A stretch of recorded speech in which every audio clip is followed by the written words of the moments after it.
presented by Ans Music Gopalganj।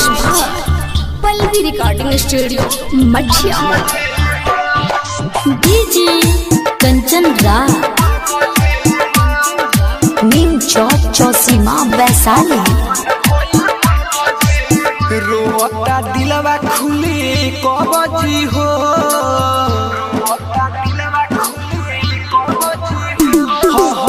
रोता दिलवा खुली कहबजी हो, रोता दिलवा खुली कहबजी हो।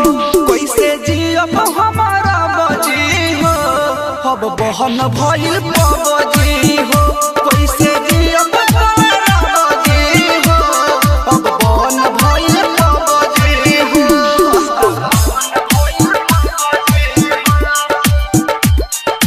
Mixed by DJ Kanchan Raj Hajipur Vaishali.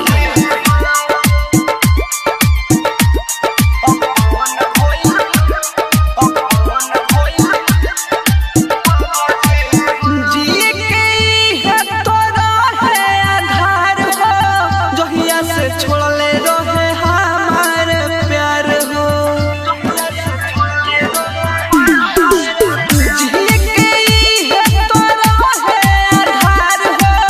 जहिया से छोड़ले रहे हमारे प्यार हो। टूट गइल दिल फेरू बजी हो, टूट गइल दिल फेरू बजी हो। कैसे जियब बोला बजी हो, अब बहन भइल पबजी हो। कैसे जियब बोला बजी हो, अब बहन भइल पबजी हो।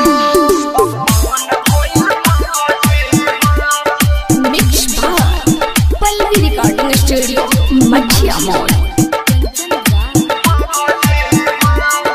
नीम चौक चौसीमा वैशाली।